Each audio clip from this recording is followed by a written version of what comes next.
SIR নিয়ে উত্তপ্ত রাজ্য রাজনীতি। এসআইআর প্রক্রিয়া শুরু থেকেই একের পর এক অভিযোগ সামনে এসেছে। বহু মানুষ আত্মহত্যা করেছেন, বহু মানুষের অসুস্থতার খবর সামনে এসেছে। বিএলওরা তারাও অসুস্থ হয়ে পড়েছেন। ইতিমধ্যেই শুরু হয়ে গিয়েছে শুনানি প্রক্রিয়া। শুনানি প্রক্রিয়াতেও মানুষকে চরম হয়রানির মুখে পড়তে হচ্ছে। সাংসদ দেবকেও শুনানিতে ডাকা হয়েছিল। নোবেলজয়ী অর্থনীতিবিদ অমর্ত্য সেনকেও শুনানিতে ডাকা হয়। এসআইআর প্রক্রিয়া শুরুর পর থেকে নির্বাচন কমিশনকে লাগাতার আক্রমণ করেছে রাজ্যের শাসক দল তৃণমূল কংগ্রেস। মুখ্যমন্ত্রী মমতা বন্দ্যোপাধ্যায় বারংবার পথে নেমে আন্দোলন করেছেন তৃণমূলের সর্বভারতীয় সাধারণ সম্পাদক অভিষেক বন্দ্যোপাধ্যায়ও। বারংবার দেখা গিয়েছে বিরোধী দলগুলি নির্বাচন কমিশনকে একহাত নিয়েছে।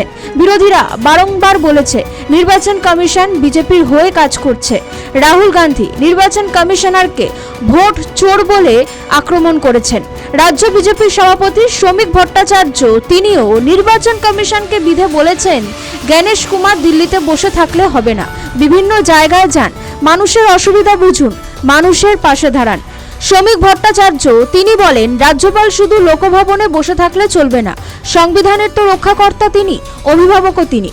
তৃণমূল সুপ্রিমো মমতা বন্দ্যোপাধ্যায় একাধিকবার মুখ্য নির্বাচন কমিশনার গণেশ কুমারকে একাধিকবার চিঠি লিখেছেন। মমতা বন্দ্যোপাধ্যায় বলেছেন এত অল্প সময়ের মধ্যে কিভাবে এত বড় প্রক্রিয়া সম্ভব, জীবিতদের বারবার কেন মৃত দেখানো হচ্ছে, এই প্রশ্ন তুলে মুখ্য নির্বাচন কমিশনারকে বিধলেন অভিষেক বন্দ্যোপাধ্যায়। 2026 নির্বাচনের প্রচার ইতিমধ্যেই শুরু করে দিয়েছে প্রত্যেকটি রাজনৈতিক দল। শুক্রবার অভিষেক বন্দ্যোপাধ্যায় মেদিনীপুরের সভা থেকে গণেশ কুমারকে একহাত নিলেন।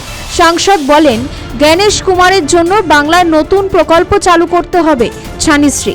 চলতি বছরের 2রা জানুয়ারি থেকে অভিষেক বন্দ্যোপাধ্যায় ভোটের অভিনব প্রচার শুরু করেছে। নির্বাচন কমিশনের দেখানো মৃত ভোটারদের সামনে এনে প্রচার করছে।